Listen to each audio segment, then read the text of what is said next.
जय हिंद फ्रेंड। अभी हमने लाइव को स्टार्ट किया बट वही आपने भी देखा कि थोड़ी सी चीजें उसमें सही नहीं चल रही थी, तो हमें लगा कि भाई क्लियर नहीं दिख रहा है, इसलिए हम लोग क्या करते हैं, रिकॉर्डेड वीडियो रिकॉर्ड करके और फिर उसको आपको अपलोड कर देते हैं। क्यों? क्योंकि इसमें क्वेश्चन आंसर सारी चीजें दी गई हैं, तो हम चाहते हैं कि आप लोगों को बहुत ही क्लियरिटी इसमें मिल जाए, भाई सारी चीजें क्लियर दिखें।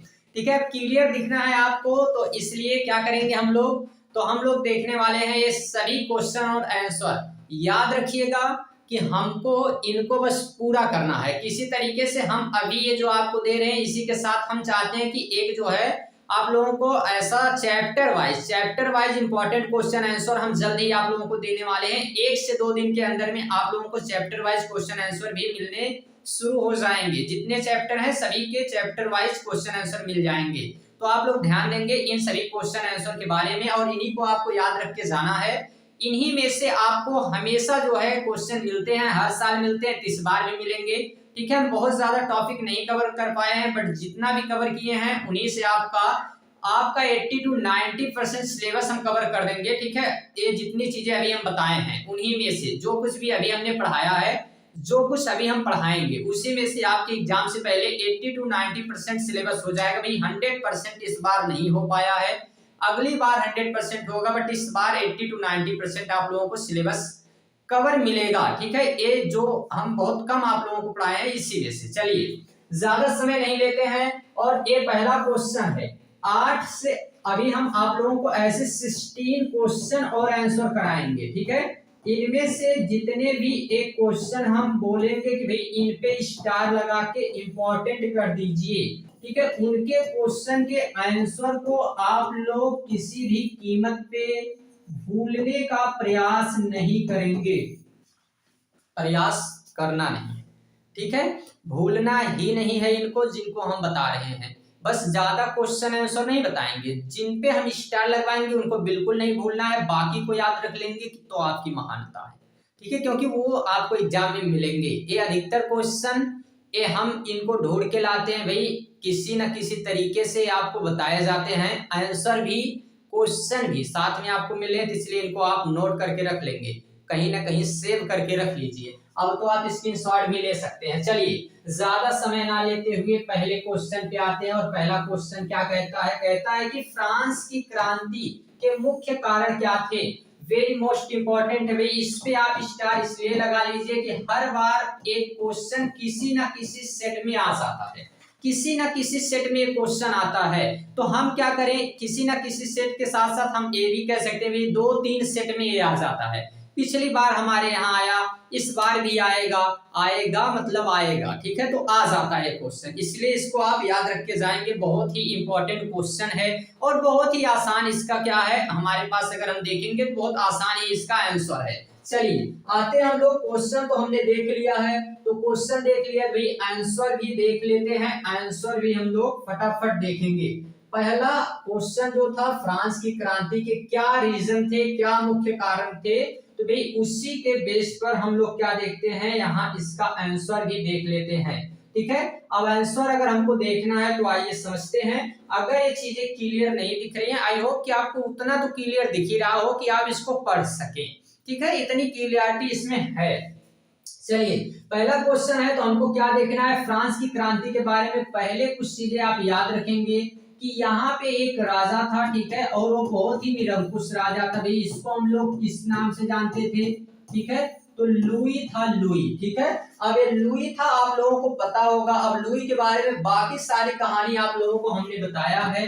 ठीक है, बाकी सारी कहानी हमने इस लुई के बारे में बता दिया कि निरंकुश राजा था, इसका जन्म कब हुआ है, कैसे हुआ है, ये सारी बातें आप लोगों को क्लास 9 में बताई जाती है। बट यहाँ इतना हमको वक्त जाया नहीं करना है, हमको क्या देखना है कि इसके मेन रीजन बताइए सर जी। तो मेन रीजन क्या है, यहाँ के लोग जो थे वो बड़े परेशान थे। क्यों? क्योंकि ये निरंकुश राजा था, किसी की बात सुनता नहीं था, इस पे किसी का अंकुश नहीं था, इसीलिए वहां की जनता असंतोष थी, यानी भाई वो किसी तरीके से संतुष्ट नहीं थी। ठीक है, तो इसीलिए यहाँ पे क्या हुआ कि ये जितनी परिस्थितियां आती हैं इनसे मुक्त होने के लिए ये लोग क्या करते हैं कि क्रांति जैसी भावना इनके मन में आ जाती है। इसके लिए कई उत्तरदायी कारण रहे हैं, जैसे जैसे पहला क्या है, तो पहला राजनीतिक रूप से अगर देखें तो निरंकुश राजतंत्र, यानी सत्ता ऐसी थी जिसमें लुईस 14 जो था, ये लुईस 14 इसने क्या किया कि मैं ही राजा हूं ऐसी प्रथा चला रहा था। राजा मैं हूं, मेरा शासन चलेगा, माहिष्मति का शासन वचन ही शासन है, ऐसी बातें करता था। जो कह देंगे वही करेंगे, ठीक है, किसी की नहीं सुनेंगे। तो इस तरीके का राजा था। अब इससे पूरी जनता परेशान, क्यों, किसी की नहीं सुनने वाला है। तो इसीलिए जब ये कहता था कि स्वयं को ही राज्य अपना मानता था, तो इसीलिए भाई यहाँ पे एक पहला रीजन आ गया, ठीक है। दूसरा रीजन अगर हम देखते हैं तो दूसरा रीजन क्या आता है हमारे पास, दूसरा रीजन ये रहा, ठीक है। दूसरा रीजन क्या है, तो यहाँ का समाज दो भागों में बटा हुआ था, ठीक है। यहाँ के सामाजिक स्थिति की बात अगर हम करते हैं तो यहाँ का समाज भाई दो भागों में बटा हुआ था, ठीक है, दो भागों में बटा था। पहला अगर हम देखें तो अधिकार विहीन लोग एक थे, एक अधिकार पूर्ण लोग। यानी कि यहाँ के समाज के बारे में अगर हम बात करते हैं तो हमको मिलता है कि भाई यहाँ पे पादरी लोग भी रहते थे, यानी जो चर्च को चलाने वाले लोग हैं।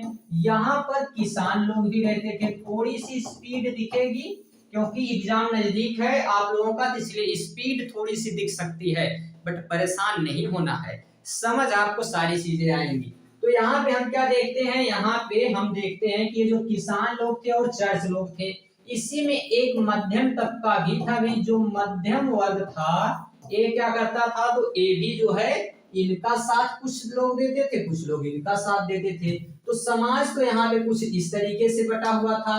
अब अगर हम बात करते हैं इसी के साथ, तो हमको क्या देखना है, हमको ये देखना है कि भाई जब दो लोग थे और एक के पास अधिकार था, एक के पास अधिकार था और एक के पास अधिकार नहीं था। तो किसान जो थे, ठीक है, किसान, इनके विषय में कहा जाता था कि इतने दुखी हो चुके थे कि ये स्वयं ही क्रांतिकारी तत्व के रूप में परिणित हो गए। यानी ये बेचारे खुद यहाँ के किसान ही एक तरीके से यहाँ पर क्रांति के लिए आ जाते हैं कि भाई हम क्रांति तो करेंगे ही, ठीक है। अभी ये शेयर करने जा रहा था, ये शेयर करने जा रहा है किसी को पीडीएफ, अभी तो पढ़ लीजिए, फिर शेयर इससे करवाते हैं, ठीक है। तो एक क्रांतिकारी के रूप में आ गए। ये दूसरा रीजन याद भी हो जाएंगे आपको सारी चीजें, बस क्लास में बैठिए, मस्त जाके पेपर दे दीजिए, कोई टेंशन नहीं है। दूसरी बात कि उपभोक्ता कीमती में 65% की वृद्धि के बावजूद जितने भी वहां के परिश्रम लोग थे, ठीक है, यानी कि जो मेहनत करने वाले व्यक्ति हैं, श्रमिक लोग हैं, इनकी कीमत केवल 22% दर की वृद्धि हुई। यानी कि जो कीमत है, ठीक है, उन सारी चीजों में 65% की वृद्धि, इनमें केवल 22% की वृद्धि इनकी जो कीमत आती थी, ठीक है, यानी जो एक तरीके से कह सकते हैं मेहनताना, ठीक है, मजदूरी जो इनकी थी। खादानों की बढ़ती हुई वहां की जो कीमत थी, ये वृद्धि का बड़ा भाग कुलीन और पादरी लोगों को ही जाता था। तो एक रीजन ये भी था, ठीक है, कि केवल यहाँ पे हम देखते हैं तो पादरी लोगों का ज्यादा फायदा होता था। तो ऐसे यहाँ पे रीजन दे सकते हैं, ठीक है। ये क्या हो गए, ये फ्रांस की क्रांति के कुछ रीजन है। ये कितने शब्दों में लिखने थे, तो ये आपको 80 यानी 80 शब्दों में लिखने थे, ठीक है। ये 80 शब्दों में क्यों लिखने थे भाई, ये आपको 4 नंबर के ऐसे 4 क्वेश्चन लिखने होंगे। बट आएंगे आपको कितने क्वेश्चन, तो भाई आएंगे 8 क्वेश्चन। इसमें से एक आपको छोड़ सकते हैं, दूसरा उसी में और करके लिखा होगा, चाहे इसको करिए चाहे इसको करिए, किसी एक को छोड़िए एक को करिए, ठीक है। ऐसे 4 क्वेश्चन, और फिर ऐसे ही 4 क्वेश्चन और जो आते हैं 6 नंबर के, इनमें भी ऐसे ही रहता है कि इनको करिए और इनको छोड़िए, ठीक है। बात समझ में आ गई है, ये सारी चीजें आप जानते हैं। तो चलिए आगे आ जाते हैं अगले क्वेश्चन की तरफ। और अगला क्वेश्चन क्या है हमारे पास, तो अगला क्वेश्चन ये रहा, ये है असहयोग आंदोलन के कारण तथा उनके प्रभाव का उल्लेख कीजिए। चलिए आते हैं हम लोग आंसर पे। आंसर ये है आपके सामने, ठीक है। क्या आंसर है, असहयोग आंदोलन के कारण के बारे में हमको देखना है, ठीक है। बड़ा ही स्पष्ट इसका रीजन था, क्या क्या कारण थे इसके, तो हम लोग भाई देख लेते हैं। असहयोग आंदोलन के क्या रीजन थे, नॉन कोऑपरेशन मूवमेंट के नाम से इसको जाना जाता है। महात्मा गांधी के द्वारा चलाया गया था। कब चलाया गया था, आप इसका डेट और साथ में इसका ईयर लिख सकते हैं हमारे बताने से पहले कमेंट बॉक्स में, क्योंकि अभी आप प्रीमियर वीडियो देख रहे हैं तो अभी आप इसको आगे करके नहीं देख सकते कि आंसर क्या है, हम देख लेते हैं। बिल्कुल नहीं देख सकते, जब पूरा खत्म कर देंगे तभी आप देख सकते हैं। चलिए देखते हैं तो असहयोग आंदोलन के क्या क्या रीजन थे। पहला रीजन था ये 1919 से 1922 में भारत में ब्रिटिश शासन के विरोध काफी खिलाफत और असहयोग आंदोलन, दो जन आंदोलन ऐसे किए गए थे। ठीक है, एक तो खिलाफत और दूसरा असहयोग आंदोलन। ठीक है, ऐसे दो आंदोलन यहाँ पे हमको देखने को मिलते हैं। खिलाफत तो चल ही रहा था। देखिए कई रीजन थे, आपको बताएं रियलिटी कई रीजन थे। ये इतने दुष्ट लोग थे कि जिस समय वे वादा करते थे कि हम बड़ा अच्छा काम करेंगे, उसी समय पे martial law, Rowlatt Act, Jallianwala Bagh ऐसी घटनाएं लेके चले आते हैं। इनका भी दिन खराब ही चल रहा था, जबकि ये जानते थे कि कौन आदमी इधर आया है। एक ऐसा हार्ड मास का व्यक्ति यहाँ पे आया हुआ है जिसके बारे में आगे चल के आइंस्टीन कहेंगे कि हमें विश्वास नहीं होता है कि ऐसे हार्ड मास का व्यक्ति पूरे देश को उस समय भी एक साथ लेके चल रहा है जिस समय केवल 6% लोगों की लिटरेसी है, 6% लोग पढ़े लिखे हैं। और उस समय लोगों को एक कर देना, लोगों को समझा देना कि क्या चीजें सही हैं, क्या चीजें नहीं सही हैं। हमको पहले स्वतंत्रता नहीं बल्कि हमको फेडरलिज्म चाहिए, हमको चाहिए एक तरीके से हम लोग डोमिनियन स्टेट की मांग करते हैं। ये सारी चीजें एक व्यक्ति उस समय में बता रहा है। तो यहाँ पे हम देखते हैं कि क्या क्या रीजन होते हैं। पहला रीजन है सरकार के क्रूरतापूर्ण कार्य, यानी कि भैया दुष्ट लोग थे तो इनका दुष्ट जैसा कार्य था। जैसे रॉलेट एक्ट आया 1919 में। 1919 में रॉलेट एक्ट जो आता है ये पंजाब में आया था। इसे मार्शल लॉ लागू करने और जलियांवाला बाग जो हत्याकांड हुआ था, ये विदेशी शासन के ये सभी रीजन थे। पहला तो ये हो गया। ये देखने के बाद लोगों को लगा कि जो सभ्यता का वाहक करने वाले, जो बोलते हैं कि हम बहुत ही सभ्य लोग हैं, वो खुद एक असभ्य व्यक्ति है। पूरा का पूरा उनका समाज सभ्य है, वो केवल अपना फायदा चाहते हैं। इसलिए पहला रीजन तो यही बन गया रॉलेट एक्ट का। दूसरा रीजन क्या कि असंतुष्ट भारतीय बिल्कुल भाई इनसे असंतुष्ट थे। क्यों? क्योंकि यहाँ पे द्वैध शासन जो अपनी कुविचार योजना, जैसे मांटेग्यू चेम्सफोर्ड सुधार आएगा। ठीक है, मांटेग्यू चेम्सफोर्ड सुधार इस समय आएगा। ठीक, और उसके बारे में हम आपको बताते हैं कि क्या था मांटेग्यू चेम्सफोर्ड सुधार। अभी उसके बारे में हम आप लोगों को बता देते हैं कि वो चीजें क्या थी। ये तो बहुत परेशान करके रखे हो जी। जब ना कोई अच्छी शुरुआत करते हैं तो ऐसा 3-5 थोड़ा सा इसमें होता रहता है, ना जाने क्यों। ये चाहता है कि क्लास 10th के बच्चे इस बार अच्छा नंबर नहीं लेकर आए जो यहाँ से पढ़कर जाते हैं। तो इनके चाहने ना चाहने से क्या होगा, हम लोग अच्छे से कवर करेंगे। कितना जो है लोग हम लोगों को रोकने का प्रयास करें, बट हमको इनको कवर करना ही है। चलिए देखते हैं भाई, देखते हैं क्या देखते हैं। ठीक है, ऐसा क्यों कर रहे हैं, ऐसा ताकि अच्छे से चले। क्या आस्तिक नास्तिक वो सारी चीजें अलग हैं, अभी इसको चलाना है। ठीक है, तो चलिए देखते हैं आंदोलन का अधिकतम क्या क्या प्रभाव पड़ा है। तो प्रभाव ही देख लेते हैं। रीजन तो हमने देखा, इसके प्रभाव क्या इफेक्ट पड़ते हैं। रीजन तो हमने देखा कि कई सारी चीजें थी उसमें। मांटेग्यू चेम्सफोर्ड के बारे में हम थोड़ा सा आपको बता देते हैं। ये आया था 1919 में। 1909 में आता है मार्ले मिंटो सुधार। ठीक है, इसको नाम देते हैं लोग मार्ले मिंटो सुधार करके, मार्ले मिंटो। अब मार्ले मिंटो सुधार और मांटेग्यू चेम्सफोर्ड सुधार ये दोनों क्या है। तो अगर हम बात करते हैं तो ये मांटेग्यू चेम्सफोर्ड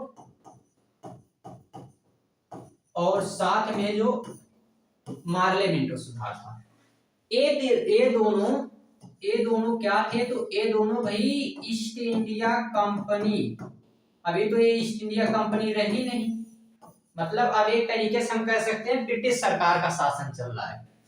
तो ये ऐसा ऐसा कानून लाएंगे ना, कहेंगे हम आपके यहाँ सुधार कर रहे हैं, और ये नाम सुधार का देके और हमारे देश को अच्छी तरह से ये लोग तोड़ने का काम करेंगे, और ये लोग यहाँ से चीजों को लूटने का काम करेंगे। तो तोड़ने का काम, इसी को नाम दिया जाता है कि भाई फूट डालो और राज करो, फूट डालो राज करो। एक नियम ये लोग अपना बढ़िया से सीख के आए थे। मॉन्टेग्यू चेम्सफोर्ड में ये मॉन्टेग्यू नाम का जो व्यक्ति था, ये सचिव था, ये क्या था, ये गवर्नर था, गवर्नर जनरल। तो यही लोग मिलके नीतियां बना के यहाँ पे लेके आते हैं कि भाई हम लेके आएंगे बढ़िया बढ़िया चीजें आप लोगों के लिए, भारतीयों के लिए एक तोहफा लेके आने वाले हैं। कौन सा तोहफा लेके आते हैं? जलियांवाला बाग। दूसरा तोहफा रॉलेट एक्ट। तीसरा तोहफा यहाँ के अच्छे अच्छे नेताओं को गिरफ्तार करना। इससे जनता असंतोष हो जाती है, जनता बिल्कुल गुस्से में आ गई थी। और उसी समय महात्मा गांधी ने कहा कि भाई लोहा गर्म है, थोड़ा मार दिया जाए। और इसी समय हम लोग अपना एक नॉन कोऑपरेशन मूवमेंट लेके आते हैं, जिसमें कोई सहयोग नहीं करेंगे, हम आपका सहयोग करेंगे ही नहीं, बस आपसे कहेंगे कि भाई जैसे किसी ने कहा कि थोड़ा सा वहां से हमको एक काम करके दे दीजिए, बस आप कह दीजिए नहीं कर सकते, हमने आपका अब हम साथ नहीं देंगे, हमने आपका बहुत साथ दिया है। तो इस तरीके से नॉन कोऑपरेशन मूवमेंट आया। क्या क्या इसके प्रभाव रहते हैं, क्या इसके इफेक्ट हैं, इनको हम समझते हैं। पहला इसमें क्या इफेक्ट आता है इसका? तो पहला इसमें आता है भाई, ये कहीं दूसरा तो ओपन नहीं हो गया है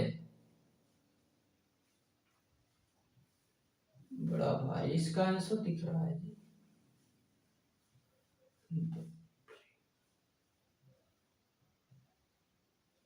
कहीं ना कहीं कोई है जो टीम पास कर रहा है।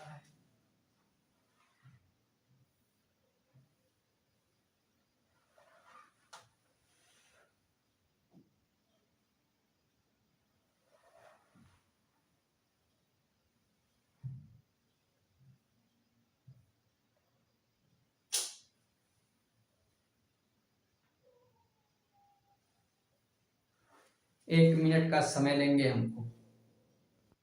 चलिए देखते हैं आगे हमको क्या देखना है। तो हम देखते हैं इसके प्रभाव देख रहे हैं हम लोग, और प्रभाव में हम अभी क्या क्या चीज देख रहे हैं। तो पहला प्रभाव इसमें क्या आता है कि आंदोलन का अधिकतम प्रसार, यानी सबसे ज्यादा भाई ये विस्तारित हो गया।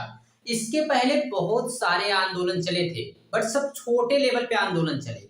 यही आंदोलन था जो एक विस्तृत रूप ले लिया। चलिए देखते हैं। जैसे जो असहयोग आंदोलन था ना, ये राष्ट्रवादी भावना, यानी जिससे देश के कोने कोने में पहुंच गई, और आबादी के प्रति एक वर्ग का राजनीतिकरण किया गया, जिसमें कारीगर शामिल थे, किसान शामिल थे, छात्र शामिल थे, शहरी गरीब अमीर महिलाएं सभी शामिल हो गए। कहने का मतलब ये ऐसा आंदोलन था जिसपे हम देखते हैं इस आंदोलन में कोई एक दो लोग नहीं शामिल थे। इसमें अगर हम बात करें तो लगभग सभी लोग शामिल हो गए थे। अब लगभग सभी लोग शामिल हो गए थे, तो इसी वजह से ये पहला ऐसा आंदोलन था जिसे हम कह सकते हैं कि भाई राष्ट्रव्यापी स्तर पे, यानी पूरे देश पे अगर हम देखते हैं, पूरे देश में लगभग जो आंदोलन फैल गया वो आंदोलन कौन था? असहयोग आंदोलन। दूसरा स्वराज्य और स्वदेशी संस्थानों की स्थापना। इसी वजह से हमारे यहाँ खुद के राज्य, डोमिनियन स्टेट की मांग होती है। डोमिनियन स्टेट यानी अपना राज्य बनाएंगे और अपने अपने संस्थान खोलेंगे, ठीक है, अपनी सारी चीजें। जैसे विद्यार्थियों ने स्कूल जाने से मना किया, अब विद्यार्थी स्कूल नहीं जाएंगे तो फिर क्या करेंगे? विदेशी स्कूलों में जहां ऐसे टीचर आएंगे पढ़ाने जो विदेश के नियंत्रण में चल रहा है, तो अपना संस्थान खोलेंगे, अपनी चीजों का निर्माण किया जाएगा। तो ये भी एक इसका फायदा हुआ। दूसरा, भारतीयों के मध्य एकता। भारतीय लोग अभी देखने लगे कि हम लोग अपने हैं, एक दूसरे थे जो हमको बड़े परेशान करते थे, तो अब इनके बीच में एकता भी आएगी, ये लोग अपना पराया समझने लगेंगे। फिर भारतीयों के बीच में एकता, तो ये यानी कि इतने ये सब क्या है, ये सब इसके प्रभाव थे। ठीक है, इन सभी को हम कह सकते हैं कि भाई ये सभी क्या थे, तो इसके प्रभाव थे। बट आगे अगर अब हम आते हैं, ठीक है, तो अगला क्या इसी में याद रखना है कि आर्थिक मोर्चे पर प्रभाव, जैसे विदेशी वस्तुओं का बहिष्कार किया गया, होली जलाई गई विदेशी कपड़ों की, कपड़ों को जला दिया गया कि आज से इन कपड़ों को हम नहीं पहनने वाले हैं। ठीक है, आज से हम इन कपड़ों को नहीं पहनेंगे, तो विदेशी कपड़ों की होली जला दी गई, बाहरी वस्तुओं का बहिष्कार किया गया, और 1921 से 22 के मध्य विदेश से वस्तुओं का आयात आधा हो गया। मतलब अगर वस्तु पहले यहाँ से 100 आती थी, विदेश से अगर पहले 100 वस्तुएं आती थी, तो अब 50 आने लगी। ठीक है, यानी वस्तुओं के आयात पर क्या हो गया, तो 50% गिरावट आ गई। तो ये सभी तो इसके प्रभाव हैं असहयोग आंदोलन के। अगले क्वेश्चन पे आते हैं, तो अगला क्वेश्चन क्या है हमारे पास, अगला क्वेश्चन ए रहा अगला क्वेश्चन। क्वेश्चन का क्या नाम है भाई, क्वेश्चन है भारत में जाति प्रथा, राजनीति एवं समाज पर क्या प्रभाव पड़ा है। जाति प्रथा का बहुत बढ़िया क्वेश्चन है। जाति प्रथा जो हमारे देश में थी, इसके क्या इफेक्ट रहे हैं, क्या प्रभाव पड़े हैं, चलिए समझते हैं। बड़ा बढ़िया मुद्दा है, बड़ी बढ़िया, मतलब बड़ा अच्छा ही क्वेश्चन हम कह सकते हैं। चलिए देखते हैं इसके बारे में भी। और ए है क्वेश्चन, तो भाई इसका आंसर क्या है, ए भी समझते हैं हम लोग। इसका आंसर देखते हैं, और आप इसमें हेडिंग बनाएंगे क्या कि भारत में राजनीति प्रथा का राजनीति एवं समाज पर क्या प्रभाव पड़ता है। तो ये आप इसकी हेडिंग बनाएंगे, और क्या क्या चीजें आपको यहाँ याद रखनी है। चलिए देखते हैं। तो पहला, भारत में जाति प्रथा वोटों के ध्रुवीकरण में अहम भूमिका निभाती है। कैसे, जिस कास्ट का जो है उसी कास्ट के प्रतिनिधि को वोट देगा, मैटर नहीं करता है कि वो नेता जो खड़ा है उसको क्या जानकारी है। अगर बिल्कुल बेवकूफ नेता है, कुछ नहीं जानता है, बस वो हमारी कास्ट का होना चाहिए, हम तो भाई उसी को मतदान करेंगे। ऐसी बातें जाति की वजह से उभर कर सामने आई, पहली चीज। दूसरी बात, विभिन्न राजनीतिक पार्टियों द्वारा समय समय पर इन प्रकरण जातियों को अपने पक्ष में करके सत्ता प्राप्त की जाती थी। जितनी भी पार्टियां हैं सब चाहती हैं कि जाति का मुद्दा बना करके हम लोग अपनी पार्टी को जिता सकें, खुद का लाभ ले सकें, इसलिए हम लोग जाति व्यवस्था को इतना ज्यादा बढ़ावा देंगे। अगली बात अगर देखेंगे तो इसी कारण से जो विभाजित भारतीय समाज का राजनीतिक दल की आजादी के समय से अपने हित में आयोग करते आ रहे हैं, अपने ही हित के लिए सब लोग इसका भी लाभ लेते हैं कि हमारा हित होना चाहिए, बाकी कोई दूसरी बातें इसमें नहीं है। ठीक है, अपनी अपनी अपनी बातें। और याद रखिएगा, कोई कैसा भी हो, कितना भी खास हो, डजंट मैटर, सबको जरूरतों, केवल अगर जरूरत है तो रिलेशन चल रहे हैं। ठीक है, सब अपने फायदे में चल रहे हैं। कोई राजनीतिक दल हो, कोई पार्टी हो, किसी से कोई मतलब नहीं है, सबको अपना फायदा दिख रहा है। अगर तो आप उनके लिए अच्छे हैं, उनको फायदा आपसे नहीं दिखा तो फिर आप कौन हैं, वे कौन हैं, कोई मतलब नहीं है। ठीक है, तो ये सारी चीजें जाति प्रथा की वजह से ही स्थापित हुई हैं। ठीक, और जातीय संप्रदाय को अगर हम देखें तो इसमें समाज में इससे क्या होता है, तो वैमनस्य पैदा होता है और सामाजिक समता कम होती है। जाति प्रथा का समाज पर क्या प्रभाव पड़ा है, तो समाज पे देखते हैं। ये तो राजनीति पे इसका क्या प्रभाव पड़ा, ये तो हमने देखा। अब समाज पे इसका क्या प्रभाव पड़ता है, ये भी देख लीजिए। तो समाज पे इसका ये प्रभाव पड़ता है कि भाई इसी के कारण ही भारत के विभिन्न धार्मिक समूह विभिन्न धार्मिक समूह सामाजिक और राजनीतिक रूप से एक दूसरे के समीप नहीं आ सके, जिसके कारण एक सुदृढ़ समाज का निर्माण नहीं हो सका। जैसे किसी संगठन का नाम नहीं लेंगे हम, क्या पड़ा है हमको किसी संगठन का नाम लेके उनको बोलने में, भाई उनको बोल दिया जाएगा तो वे कहेंगे कि हमारे धर्म, हमारे संगठन के बारे में, हमारी जाति व्यवस्था के बारे में आप होते कौन है बोलने वाले, तो नहीं बोलेंगे हम लोग। बट आप बताइए ना कि क्या इंसानियत से बड़ी और इंसान से बड़ी ये थी या इससे पहले बनी थी? नहीं थी ना। फिर हम लोग क्यों इसको इतना ज्यादा बढ़ावा देते जा रहे हैं? इसके लिए कितने लोगों ने काम किया, कितनों का जीवन समाप्त हुआ, कितनों ने पूरा जीवन इसी पे लगा दिया, फिर भी हम उन्हीं चीजों पे आगे बढ़ रहे हैं और उसी को बढ़ावा देते जा रहे हैं। तो समाज में इसी वजह से क्या हुआ कि एकजुटता नहीं बनी है। सब अपने अपने जाति धर्म को, अपने धार्मिक समूह को मानते हुए चल रहे हैं। कई ऐसे विद्यालय हमने देखे हैं जहां पे यदि आप, कहा जाता है हमारे आर्टिकल, हमारे संविधान में कहा गया है कि किसी भी विद्यालय में हम लोग धार्मिक शिक्षा नहीं देंगे, बट ऐसे कई विद्यालय हमने देखा है कि जहां केवल धार्मिक शिक्षा को ही प्रोत्साहन दिया जाता है। हम प्रैक्टिकल में हम लोग बैठे थे और प्रैक्टिकल के दौरान बात की जाती थी कि भाई अगर आपने इस मुद्दे पे कोई भी प्रोजेक्ट तैयार किया है तो ही आपके क्वेश्चंस आपसे होंगे और आपको आंसर देने हैं।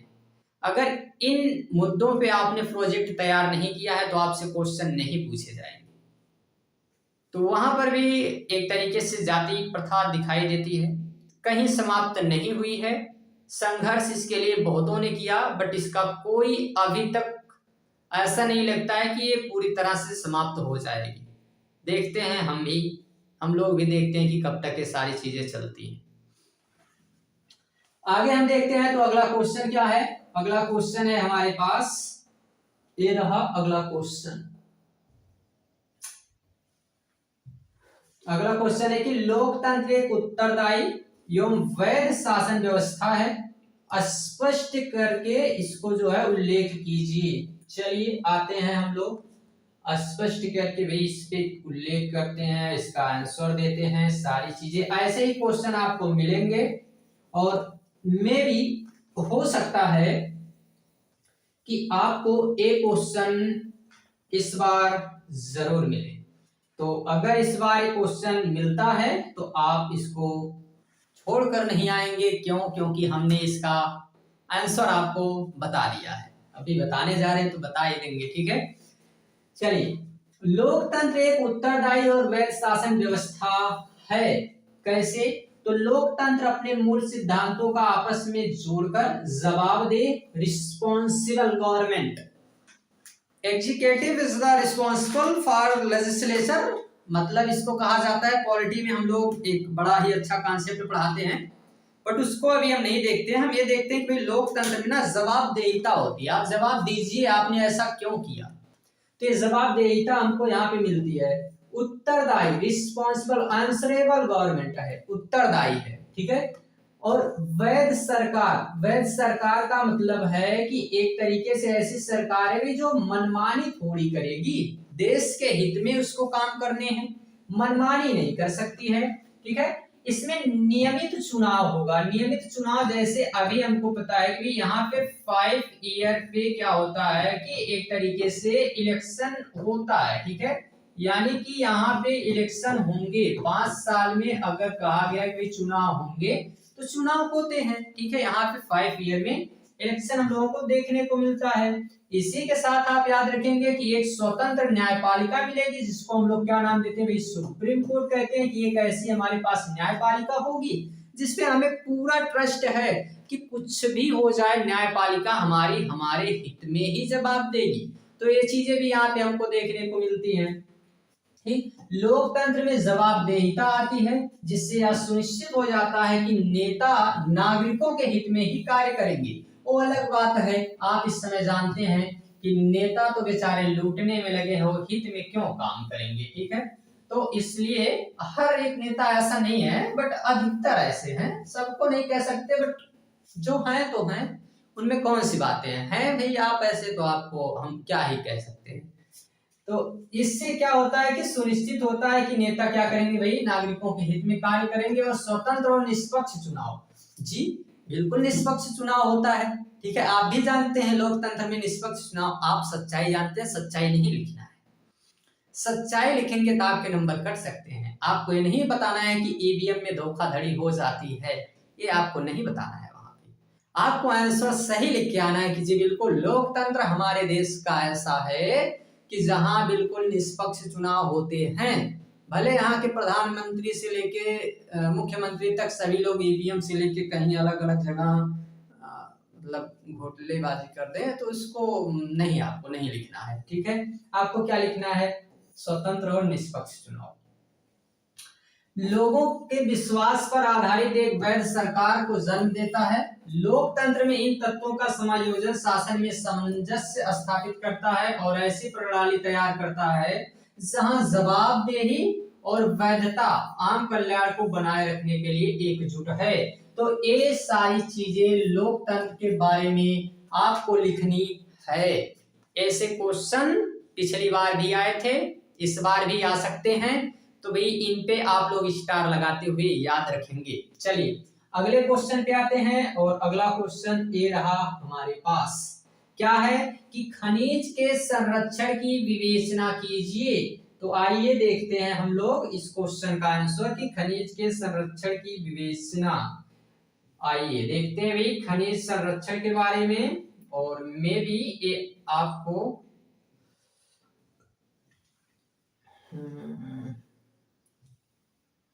थोड़ा सा इधर आइए।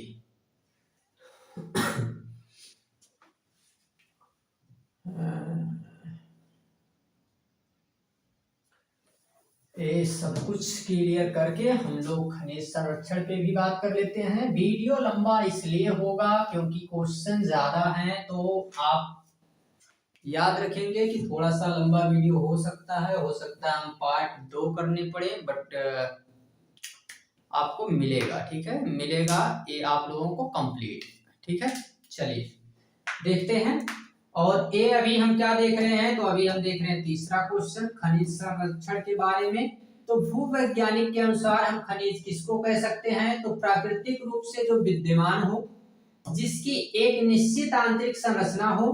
खनिज प्रकृति में अनेक रूपों में पाया जाता है, जैसे कठोर हीरा, जैसे नरम चूना, ये सबको हम कह सकते हैं। कठोर हीरे से लेकर नरम सोने तक हम इनको नाम दे सकते हैं खनिज है, ठीक। मिनरल्स हम इनको कह सकते हैं भाई खनिज है। आगे आते हैं, खनिज संरक्षण की बात करते हैं, कैसे बचाया जाए जी। है तो हमारे पास खनिज बहुत, बट इनको बचाना भी तो है, कैसे बचाएंगे। तो हम सभी को जो उद्योग और कृषि की खनिज निक्षेपण, उनमें विनिर्मित पदार्थों को भारी निर्भरता, और जिससे खनिज के संसाधनों में निर्माण और सांद्रण में लाखों वर्ष लग जाते हैं, हम उनका शीघ्रता से उपभोग कर रहे हैं। खनिज निर्माण की भूगर्भिक प्रक्रिया इतनी धीमी है कि उनमें वर्तमान उपभोग की दर की तुलना में इसमें जो मतलब कहने का है फिर से जो बनना है, ये दर अभी इतनी तेजी से नहीं है, इसलिए खनिज संसाधन सीमित और अनवीकरणीय योग्य है। कहने का मतलब आपको हम बताते हैं, खनिज जितनी तेजी से हम खा रहे हैं, मतलब खत्म कर रहे हैं, उतनी तेजी से तो उगा नहीं रहे हैं, मतलब हमको मिल नहीं रही है। इसलिए हमको याद रखना है कि अनवीकरणीय योग्य संसाधन है, बहुत समय लग जाते हैं इसको फिर से बनाने में, बनने में बहुत समय लगेगा, इसलिए इनको बचा के रखना है हमको। और बचा के रखना है तो जितने भी निम्न कोटि के अयस्कों का कम लागतों पर प्रयोग करने के लिए उत्तम प्रौद्योगिकी के साथ साथ सतत डेवलपमेंट, सस्टेनेबल डेवलपमेंट को करते रहना होगा। धातुओं का पुनर्चक्रण, रद्दी धातुओं का प्रयोग, अन्य जितने भी रीजन है, तो इनके आधार पर हमको देखना है कि कहने का मतलब है खनिज को ऐसे बचा के रखना है जिससे हम, हमारी पीढ़ी, हमारे आने वाले लोग सभी के लिए और पर्यावरण के लिए भी ये काफी इम्पोर्टेंट है। तो इसलिए हमको सभी का ख्याल रखते हुए भाई किसी को नुकसान इससे ना हो कि हमको मिला है हम खत्म करते हैं बाद में देखा जाएगा, फिर बाद वाले देखने के लिए ही नहीं बचेंगे, इसलिए बचा के रखना है। तो भाई खनिजों को बचा के यहाँ रखना जरूरी है, ठीक है। तो इसको नाम दिया जाता है क्या, खनिज संरक्षण से लेके एक क्वेश्चन है 4 नंबर के क्वेश्चन, इतना आप याद तो हो ही जा रहा है। इसमें क्या चीजें हैं, कोई चीजें हैं इसमें आपको ऐसा बताएं कि मारते हैं एकदम रॉकेट साइंस है, बहुत ही कठिन हो जाएगा, कुछ नहीं होने वाला है। और हाँ, एक आप लोगों को खुशखबरी की बात ये बता देते हैं भाई, कुछ ही दिनों में लाइव क्लास तो नहीं चल सकती, ये तो पता है आपको, हमने बहुत प्रयास किया और नहीं चलेगी, मतलब नहीं चलेगी। बट ऑफलाइन क्लास में क्लास 12 वालों के लिए फिजिक्स, केमिस्ट्री, बायो पढ़ाना हम स्टार्ट कर रहे हैं क्लास 12 वालों के लिए। तो आपको रिकॉर्डेड वीडियो मिलेगा, लिखवाने वाली चीजें आपको रिकॉर्डेड नहीं मिल सकती हैं जो बच्चों को लिखवाया जाएगा नोट्स के रूप में, बट आपको वो चीजें जरूर मिलेंगी जो पढ़ाया जाएगा as a concept clearing class, आपको कॉन्सेप्ट उसके मिलते रहेंगे, बिल्कुल निश्चिंत रहिए। वो क्लास इसलिए रेगुलर आपको मिल सकती है क्योंकि भाई रेगुलर ऑफलाइन में पढ़ाएंगे, तो रेगुलर ऑफलाइन में पढ़ाएंगे तो आप लोगों को रेगुलर और रिकॉर्डेड मिल जाएगा।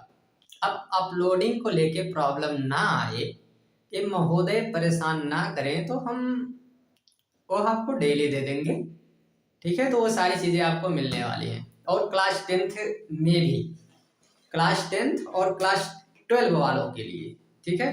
तो जो हमारे डियर स्टूडेंट अच्छे विद्यार्थी हैं, क्लास 12 वाले भी, जिनका हमसे बड़ी शिकायत थी कि आप तो बड़े सारे सब्जेक्ट को पढ़ाते रहते हैं, कभी फिजिक्स केमिस्ट्री भी हम लोगों के लिए बताइए तो जाने आपको कि हाँ आप हमारे लिए भी कुछ करते हैं।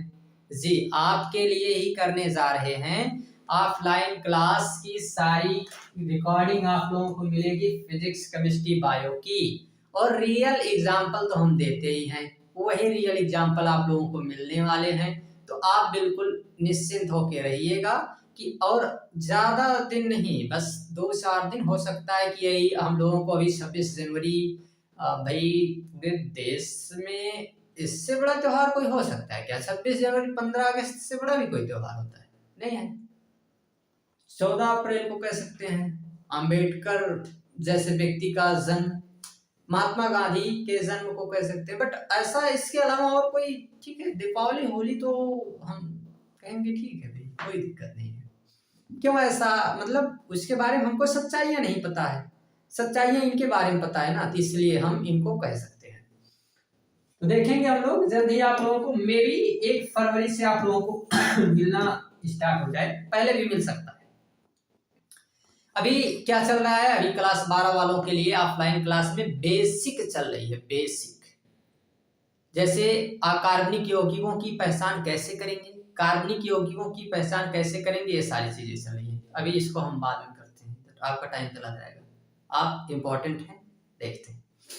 चलिए अगले क्वेश्चन पे आते हैं, और ये रहा अगला क्वेश्चन। यदि किसानों को सिंचाई और विपणन सुविधाएं उपलब्ध कराई जाती हैं तो रोजगार और आय में वृद्धि कैसे होगी? इनका आंसर हम नहीं देखने वाले हैं क्योंकि ये क्वेश्चन आने का चांस बहुत ही कम है। अगर आ जाता है तो आप समझिएगा कि आपकी किस्मत ही थोड़ी सही नहीं थी भाई, ये क्वेश्चन थोड़ी आता है यार, कभी कभी आ जाए तो फिर इतना टेंशन हमको लेना है। आए भी जाए तो इसमें लिख दीजिएगा, बढ़िया से दिखा देंगे आपको, हम आंसर दिखा देंगे, टेंशन न को लेना है आपको, ठीक है। विकास मापने का यूएनडीपी का मापदंड किन पहलुओं में विश्व बैंक के मापदंड से अलग है? इसका भी आंसर दे देंगे, बट इसका हम आंसर अभी यहाँ बताने वाले नहीं हैं, ठीक है। जो हमको अच्छा लगे वही बात करेंगे, ऐसा नहीं चलेगा कि जो अगर आप दिन को रात कहें तो हम भी रात कहेंगे, क्या जरूरत है, हमको अच्छा लगेगा हम वो चीज करते हैं। तो चलिए, भूमि संसाधन से क्या तात्पर्य है? भूमि संसाधन के कोई 3 महत्व, इसको देखेंगे, इसको देखेंगे।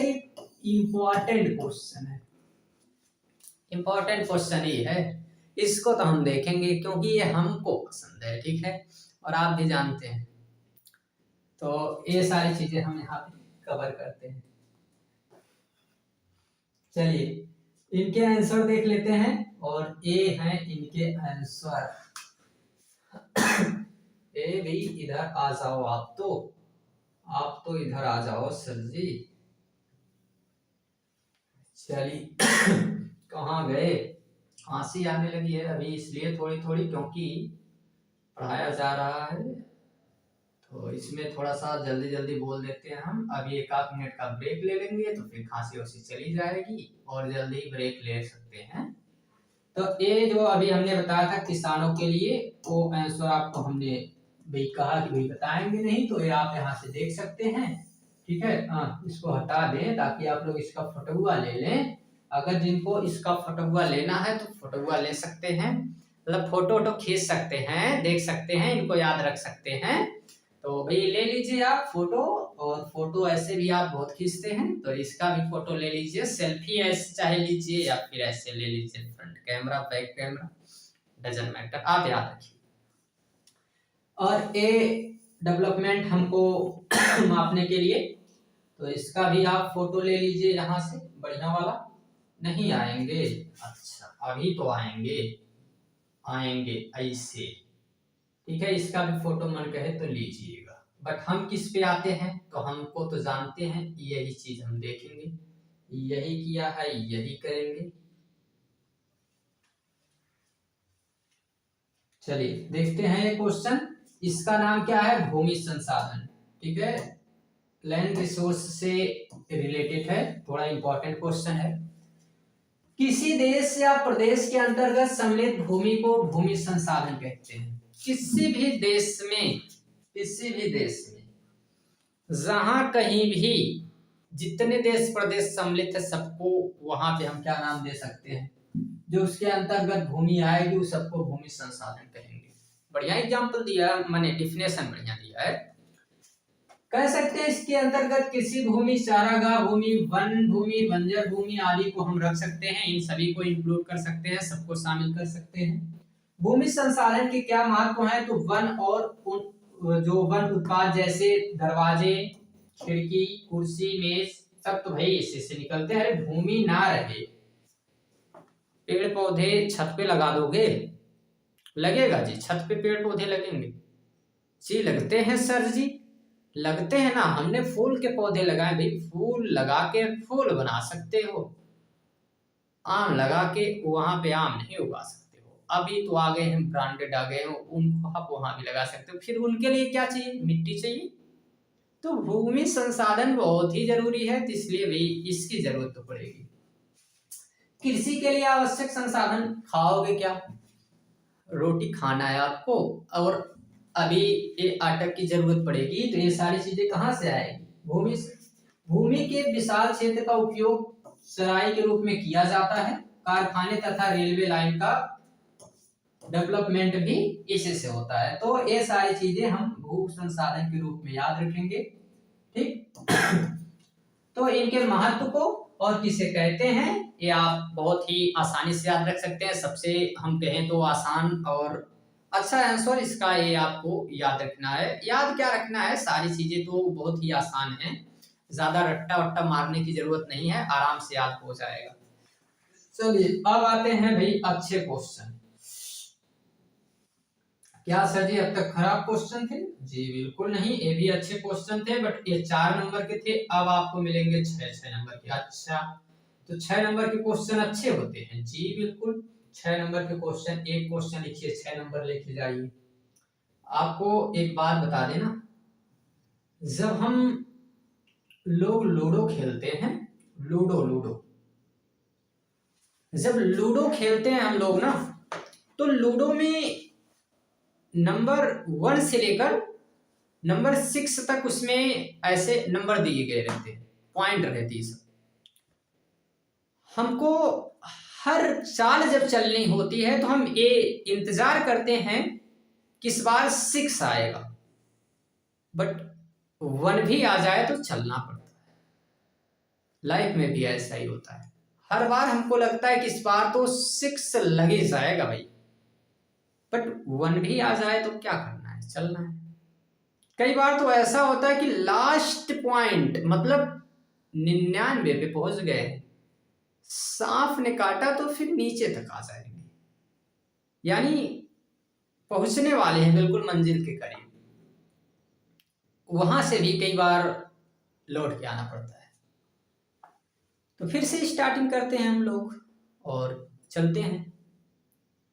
और अगर कोई चीजें नहीं मिली हैं लाइफ में तो ये समझ लीजिएगा कि फिर अगर कुछ छिन गया, बहुत सारी चीजें छिन जाती हैं, तो फिर ये एहसास दिलाना है ना, जो चीज छिन के गई है उससे बेटर मिलेगा आपको, कहीं ना कहीं उससे बेटर ही चीजें मिलती हैं, तो ऐसा टेंशन नहीं लेना है। बट सविनय अवज्ञा आंदोलन के बारे में देखना है, क्वेश्चन क्या है इसका पूरा, तो क्वेश्चन हम देख लेते हैं कि क्या इसका क्वेश्चन है। यही बताया गया है कि सविनय अवज्ञा आंदोलन तथा उसके कारणों और उसके सीमाओं के बारे में बताइए। ठीक है, सविनय अवज्ञा आंदोलन के कारण और उसकी सीमाओं के बारे में बताइए। तो चलिए भाई हम उसके रीजन बता देते हैं और क्या क्या उसके सीमाएं हैं ये भी बता देते हैं, मतलब कमियां इसको कह सकते हैं, क्या क्या कमियां थी इसको कहते हैं सविनय अवज्ञा आंदोलन को क्या कहते हैं इसको, तो इसको कहते हैं कि भाई हाथ जोड़ के ना किसी की बातों को मना कर देना। जैसे हमसे कोई बोले कि भाई फिर से आप विद्यालय में आ जाइए तो बड़ा मजा आ जाएगा, तो हम क्या कहेंगे, भैया माफ करिएगा अभी हम इस विद्यालय में दोबारा नहीं आ सकते हैं, बिकॉज एटीट्यूड पर्सन तो भाई अपना एक तरीके का हो ही नहीं सकता है। ठीक है, तो इसलिए ये चीजें यहाँ पे भी बताई गई कि हाथ जोड़ के मना कर दीजिए किसी काम को करने के लिए कि अब हम ये काम नहीं करेंगे। ठीक है, तो इसको नाम दिया जाता है सविनय अवज्ञा आंदोलन, ये गांधी जी के द्वारा चलाया गया था। चलिए देखते हैं, महात्मा गांधी द्वारा मार्च 1930 में 78 आश्रम के अन्य सदस्य के साथ अहमदाबाद से साबरमती आश्रम के गुजरात के पश्चिम समुद्र तट पर दांडी गांव के पैदल चल के 6 अप्रैल 1930 को वे दांडी पहुंचे, जहां गांधी जी द्वारा नमक कानून का उल्लंघन किया गया। चूंकि भारत में नमक उत्पादन पर ब्रिटिश सरकार का एकाधिकार था, इसलिए इसे अवैध माना जाता था। सविनय अवज्ञा आंदोलन को नमक सत्याग्रह की बदौलत महत्वपूर्ण समर्थन प्राप्त हुआ और नमक मार्च ब्रिटिश सरकार की नीति के प्रति नागरिक के विरोध का प्रतिनिधित्व करता था। क्या सभी इसे बताएंगे ना, आराम से। महात्मा गांधी ने क्या किया, मार्च में 12 मार्च से चलना शुरू करते हैं और कहते हैं अब की बार ना हम नमक कानून तोड़ेंगे। अच्छा जी, नमक कानून क्यों तोड़ेंगे, क्योंकि ये अंग्रेज लोग क्या करते थे, कहते थे कोई भारतीय नमक अपने से नहीं बनाएगा। हमने कहा ठीक है, तो गांधी जी कहे ठीक है नमक बनाएंगे, हम क्यों नहीं बनाएंगे, हमको आता है बनाने तो हम बनाएंगे। तो पैदल यात्रा करते हैं, गुजरात से लेकर अहमदाबाद से दांडी तक यात्रा करते हैं और इस यात्रा के बाद 78-79 लोगों को जोड़ के पहुंचते हैं समुद्र किनारे दांडी। कहते हैं अब हम नमक बनाएंगे और नमक बना के नमक कानून तोड़ देते हैं। और नमक कानून जब तोड़ते हैं तो अंग्रेज लोगों को लगा, वहां खबर गई, इरविन था उस समय, कहता है कि जानते हैं गांधी जी ने नमक कानून तोड़ दिया। कहते हैं अच्छा कौन था, ओ गांधी जी। कहे जी गांधी जी ने नमक कानून तोड़ा है, गिरफ्तार करो उसको।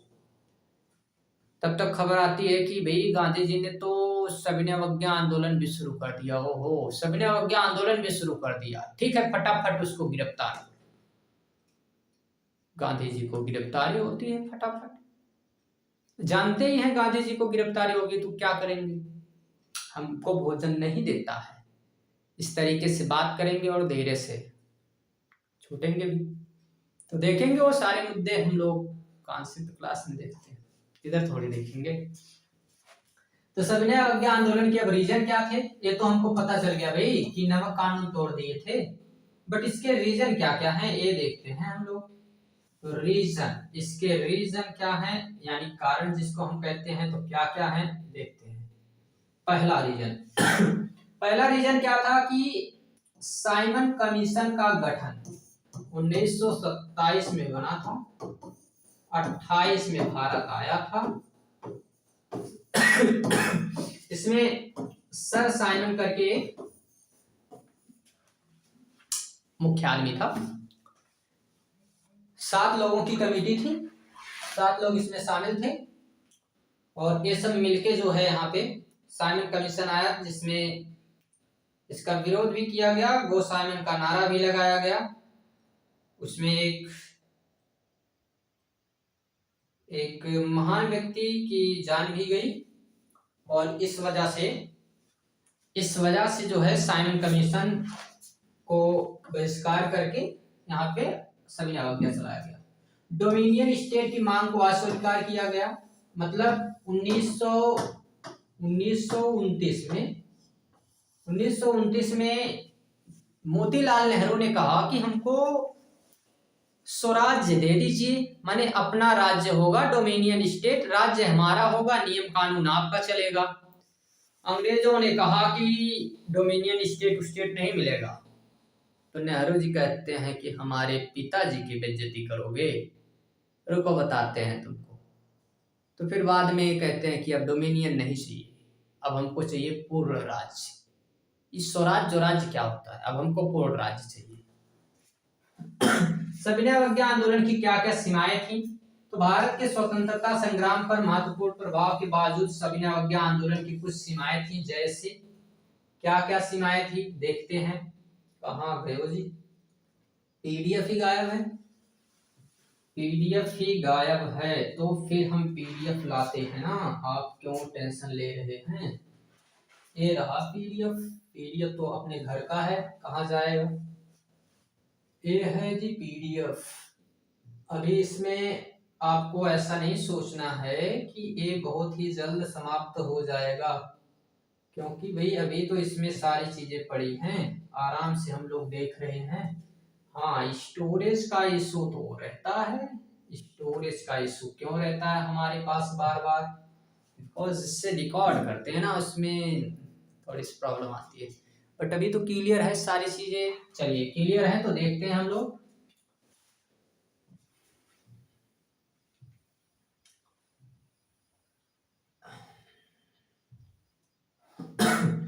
क्या क्या सीमाएं थी, तो इस आंदोलन में मुख्य रूप से शहरी वर्ग शामिल था ज्यादा से ज्यादा, जबकि किसान और अन्य हाशिए पर जाने वाले समूह काफी हद तक शामिल नहीं थे।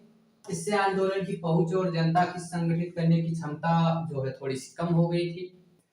आंदोलन की अछूतों की अपेक्षा, आंदोलन ने अछूतों की उपेक्षा की। थोड़े से आंदोलन में ना, ये आपको हम बता दें, गांधी जी हों, नेहरू जी हों, कोई भी हो, बड़े बड़े नेता लोग, ये उस समय देश का सोच रहे थे, बट देश के लोगों का नहीं सोच रहे थे। मतलब उनके समय में भी अछूत जैसी बातें थी, जिनको हम छुआछूत से रिलेट करके आज आर्टिकल 17 में देखते हैं, वो अंबेडकर जी के द्वारा लाया गया कि आर्टिकल 17 बनाया जाए। ये लोग उस समय भी बोल रहे थे कि भाई हम पहले देश चाहते हैं, तो फिर जो इतने कई 100 वर्षों से परेशान हो रहे हैं वो देश के नहीं है, वो पकड़ के लाए गए हैं कहीं से, उन पे नहीं ध्यान जा रहा था इन लोगों का। तो इस आंदोलन में यहाँ पे अछूतों की उपेक्षा भी की जाती थी, इसलिए थोड़े से ये लोग शामिल नहीं थे इसमें। तो हमको ये देखने को मिलता है ये आंदोलन काफी हद तक महात्मा गांधी के नेतृत्व पर निर्भर था, लेकिन जब उन्हें जेल में डाल दिया गया तो अनुपस्थिति के कारण आंदोलन प्रभावशीलता कम हो गई। चलाते हैं और लोग भी इसको चला रहे थे बीच में, बट इनको जब जेल में डाला गया तो फिर थोड़ा सा तो भाई जिनके नाम से चल रहा है वही जेल में चले जाए तो फिर मुसीबत तो आ ही जाएगी। अगला क्वेश्चन क्या है, तो ब्रिटेन वुड्स समझौते के रीजन क्या है, क्या कारण है ब्रिटेन वुड्स समझौते का, वो कारण को बताइए। तो कारण क्या है, अंतरराष्ट्रीय पुनर्निर्माण और विश्व बैंक में अंतरराष्ट्रीय मुद्रा कोष की स्थापना 1 वर्ष 1944 में अमेरिका के न्यू हैम्पशायर में ब्रिटेन वुड्स सम्मेलन के दौरान हुई। इसका तत्कालीन रीजन था कि द्वितीय विश्व युद्ध कब से कब तक हुआ है, तो 1939 से लेकर 1945 तक चला। पहला कब से कब तक चला है, तो 1914 से लेके, ठीक है, 1914 से 1918 तक ही चला है पहला विश्व युद्ध। ठीक, तीसरा तीसरा तो भाई कहाँ हुआ है, तीसरा आप लोग करा सकते हैं। ब्रिटेन वुड्स समझौते का उद्देश्य, इसका मुख्य रीजन क्या है, तो इसका मुख्य रीजन क्या क्या था ये भी देख लेते हैं। तो इसका मुख्य उद्देश्य था कि इसका सदस्य राष्ट्रों के पुनर्निर्माण और विकास के कार्यों में आर्थिक सहायता देना। एक अग्रणी डेवलपमेंट संस्थान है और इसमें अगर हम देखते हैं तो भाई जो जितने भी ऐसे विकसित देश हैं, ठीक है, डेवलपमेंट कंट्री हैं, जैसे गरीबी से लड़ने, सस्टेनेबल डेवलपमेंट को बढ़ावा देने, ऋण गारंटी, जोखिम प्रबंधन, इन सारी चीजों पे यहाँ पे सलाह देने का काम करता है। इसके सदस्य संयुक्त रूप से इसके लिए जिम्मेदार हैं और इसीलिए इसका वित्त पोषण किया गया और उसमें पैसा कैसे खर्च किया जाता है, ये सारी चीजें बताई जाती है। ठीक, तो ये चीजें आप इसमें ऐड कर सकते हैं, ठीक, बता सकते हैं। और अगर हम इस ब्रिटेन वुड्स के बारे में और सारी चीजें देखना चाहते हैं तो भाई यहाँ से आप देख सकते हैं, बट यहाँ तक ज्यादा इंपॉर्टेंट था, इसको आप समझ लेंगे। अब संघीय व्यवस्था की महत्वपूर्ण विशेषताओं पे आते हैं, ज्यादा समय नहीं लेंगे, थोड़ा फटाफट हम इसको कवर करना चाहते हैं। थोड़ी सी स्पीड और भी हम बढ़ा देते हैं, थोड़ी सी चीजें यहाँ पे ताकि जल्दी हो जाए, मे भी, ठीक है, अधिकतर चीजें कवर हो जाएं।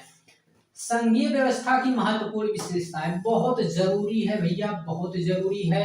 इतनी बार एग्जाम में आया है कि कभी भी आ जाता है। पिछली बार ना हमारे क्लास 10th में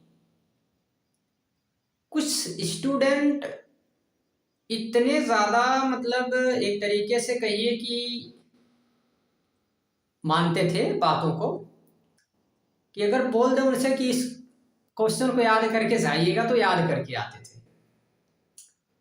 कई ऐसे स्टूडेंट हमने देखे कि जिनको ढाई ढाई पेज अगर एक बार में बताना हो तो बताते थे। इतने टॉप लेवल के स्टूडेंट थे, मतलब अच्छे बच्चे थे बेचारे।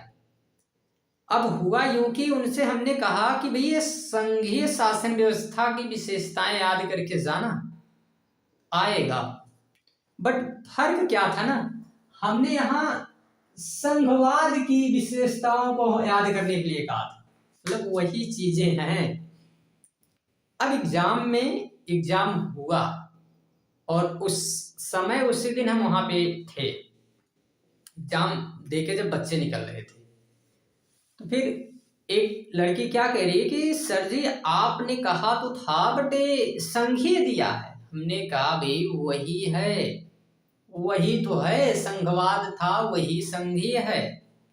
तो बोली ओहो लिख के तो वही आए, बट मेरे को डाउट था कि कहीं ये दूसरा हुआ तो फिर क्या होगा, और आप ऐसे कैसे इतने कंफर्म होके बोल दिए थे कि हाँ यही चीजें आने वाली हैं। हमने कहा भाई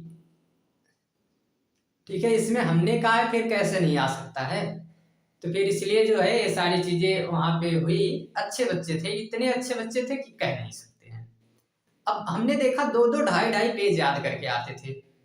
इसके बाद का जो बैच आया था थोड़ा सा इतना सही नहीं था।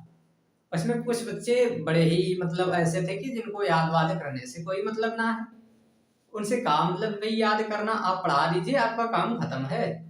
तो ऐसे भी बच्चे मिलते थे कभी कभी। तो यहाँ पे देखते हैं क्या क्या विशेषताएं हैं। पहली, यहाँ 2 या 2 से अधिक सरकार, 2 या 2 से अधिक स्तर वाली सरकार। क्या मतलब है इसका, मतलब है कि भाई यहाँ पे ना हमको मिलेगी सेंट्रल गवर्नमेंट और जी, और यहाँ पे मिलेगी, ये कहाँ गई कहाँ चले गए हो तुम जी, यहाँ। तो यहाँ पे अब क्या हमको मिलता है, यहाँ पे मिलता है स्टेट गवर्नमेंट, यहाँ क्या मिलता है लोकल गवर्नमेंट। तो 3-3 लेवल की, यानी 2 स्तर से ज्यादा सरकार यहाँ पे मिलेगी। अलग अलग स्तर की सरकारें एक ही नागरिक समूह पर शासन करेगी, मतलब यहाँ रहने वाले निचले लेवल पे तो ये गोलू मोलू सब एक ही जगह के हैं, सब एक जगह के हैं, तो इनके ऊपर शासन भी सब लोग मिलके करेंगे। और अपना अपना अधिकार क्षेत्र सबका होता था। विभिन्न स्तरों की सरकारों के अधिकार क्षेत्र संविधान में स्पष्ट रूप से वर्णित होते हैं, इसलिए संविधान सरकार के हर स्तर के अस्तित्व और प्राधिकार की गारंटी और सुरक्षा देता है। मतलब जितने स्तर की सरकारें हैं सबकी भाई अपनी जिम्मेदारी है, ठीक है, सबके अपने राइट्स हैं, सब अपने से मिलजुल के जनता के हित के लिए काम करेंगे, ये चीजें इसमें बताई जाती हैं।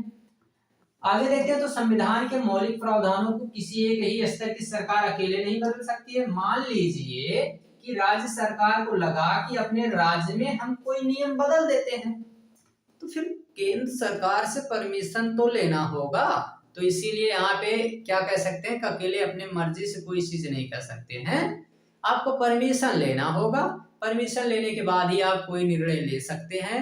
Without any permission don't try to any other things, कोई भी चीजें आप नहीं कर सकते हैं जब तक आप परमिशन नहीं लेंगे। तो ऐसे बदलाव को दोनों स्तर की सरकारों की सहमति से ही लेना होगा, ठीक है। तो ये भी भाई इसका आंसर हो जाता है। बाकी इस क्वेश्चन को हम नहीं बताएंगे, आप इनको याद रख सकते हैं अगर आपको लगे। ऐसा नहीं होना चाहिए कि आपने तो कहा था नहीं बताएंगे, यही आ गया है, तो भाई आ जाए तो इसलिए इसको देख लीजिए, काहे परेशान होते हैं। और अगला कोई क्वेश्चन, तो अभी और जितने क्वेश्चन हैं तो इनमें से मृदा अपरदन के बारे में हम समझते हैं, क्योंकि मृदा अपरदन पे क्वेश्चन हर बार आता रहता है। हम उन्हीं क्वेश्चन को देख रहे हैं जो ज्यादा इंपॉर्टेंट है, जिनका चांस ज्यादा बनता है। बाकी भी आ जाए तो आंसर तो हमने आपको दिखाया है, ऐसे वो मत लगा दीजिएगा कि सर जी आपने तो कहा था, और आप ही के ऊपर हम लोग केस करेंगे कि क्वेश्चन क्यों नहीं आया, आ गया। तो मृदा अपरदन, मृदा अपरदन के बारे में और इसके समाधान के बारे में कि भाई मृदा अपरदन ना हो कैसे रोकेंगे, ये सारी चीजें यहाँ पे पूछी जाती है। तो मृदा अपरदन, मृदा अपरदन का मतलब है प्राकृतिक रूप से घटित होने वाली एक भौतिक प्रक्रिया है जिसमें जल और वायु जैसे प्राकृतिक भौतिक बलों द्वारा भूमि के ऊपरी सतह, माने ये है मिट्टी, और यहाँ ऊपर से हमने गिरायो पानी, यहाँ से हमने चलायो हवा, मतलब ये सारी चीजें चलती हैं तो धीरे धीरे खत्म हो जाएगा। इसी को नाम देंगे कि भाई मृदा अपरदन हो रहा है। बात समझ में आई, ये मृदा अपरदन हो रहा है, ठीक ना। अब ये कैसे कैसे होता है, तो इससे हम देखते हैं इसके क्या समाधान है, कैसे बचा सकते हैं। तो समूच जुताई, यानी इसके अंतर्गत विभिन्न प्रकार की कृषि कार्य जैसे बुआई हो गया, जुताई हो गया, भू परिष्करण हो गया, खरपतवार हो गया, इस सब पे नियंत्रण करिए और समोच्च रेखा पर किए जाते हैं, अर्थात इन कार्यों को दिशा के ढाल के समांतर ना होकर लंबवत होती है, जिससे भू क्षरण की कमी होती है। मतलब हमको इसको जो है अपने से क्या करना है कि जिधर ढाल है उसी बेस पे नहीं, हमको एक दिशा देके अलग तरीके से लंबवत हमको खेती करनी होगी, ठीक। पट्टीदार खेती, इसके अंतर्गत खेतों में पट्टियां बनाकर भूक्षरण रोकने हेतु अवरोधक फसल लगाई जाती है। मतलब ये आपके खेत हैं, अच्छा जी, तो यहाँ पे अब आपको क्या करना है कि यहाँ बीच बीच में लगे तो आपको पट्टी बनानी है और यहाँ पे आपको रोकना है थोड़ा सा, ठीक है। सीढ़ी नुमा वेदिकाएं, पर्वतीय क्षेत्रों में सीढ़ी नुमा जो है वेदिका बनाकर फसलें उगाई जाती हैं। रसक में क्लास जैसे अभी ना वो देखते होंगे आप, तो कई लोग ऐसे लाइन में फसलें जो है उगाते हैं वहां, ठीक। तो ये सारी चीजें वृक्ष कतार में लगाए जाते हैं ताकि मृदा और को बचाया जा सके। ऐसे एक वृक्ष होता है मैनग्रोव करके एक वृक्ष होता है, ठीक है, तो उससे क्या करते हैं लगा देते हैं फसलों को, मतलब वो एक तरीके का वृक्ष है, तो क्या करता है भूमि को ना कटने से रोकता है, बचा के रखता है, तो ये बचा के रखेगा वहां पे, ठीक। और कोई क्वेश्चन है क्या, हो ऊपर चलो। उपभोक्ता संरक्षण अधिनियम, अभी इसको भी आप याद रख लीजिएगा और साथ में दोनों को थोड़ा सा हम इसको छोटा कर देते हैं। इनके आंसर आप एक बार देख लीजिए, ठीक है। क्यों ऐसा कह रहे हैं, क्योंकि हम चाहते हैं कि इनका आंसर केवल आप देखिए, इनको हम बता नहीं रहे हैं, बट इनके आंसर आपको याद रखने हैं, फोटो वगैरह ले सकते हैं, यहाँ से आप पढ़ सकते हैं सारी चीजें, ठीक है। तो फिर इनको हम ज्यादा समय लेंगे नहीं, बताएंगे नहीं इनको। आपके जितने क्वेश्चन हैं सबके आंसर हमने बताए हैं। इनमें से क्वेश्चन आंसर आते हैं, आएंगे, हर बार आते हैं, इस बार भी आएंगे, ठीक है। तो बिल्कुल निश्चिंत होके जाइएगा पेपर में। अभी भी हम ऐसे आपको कुछ क्वेश्चन आंसर ऐसे कराने वाले हैं जो आपको मिलेंगे सब्जेक्ट में चैप्टर वाइज, मतलब अलग अलग चैप्टर के अलग अलग इंपॉर्टेंट क्वेश्चन जो हैं उनको हम कवर करा देंगे। कब कवर कराएंगे? जल्द ही कवर कराएंगे। कुछ को लगता है ना कि ये सर जी खाली बतिया देते हैं, पूरा नहीं कराएंगे, पूरा करा देंगे। ये हमारा साथ नहीं दे रहा है बेचारा, मतलब ये तो दे रहा है ना, ये क्या कहते हैं इसको, वाईफाई लगवाए हैं, एक बार लगवाए थे चला नहीं, फिर से लगवाए हैं, यही चीजें फिर से नहीं चल रही हैं, तो ये नहीं साथ दे रहा। डाटा से हमारा हमारा थोड़ा सा पहले लाइट से दुश्मनी थी, दुश्मनी इन द सेंस है कि बनता नहीं है, ठीक है। ऐसे ही अभी क्या हुआ है कि लाइव क्लास नहीं चलती, लाइव चले इतना क्लियर दिखे जितना अभी दिख रहा है, बता रहे हैं ना, इतनी क्लास दे देते, इतनी क्लास दे देते कि क्या ही बताएं। चलिए फिर बात नहीं करते हैं और खांसी भी थोड़ी सी आना शुरू हो रही है, तो मिलते हैं हम लोग अगली क्लास में। तब तक के लिए thanks, take care, bye bye.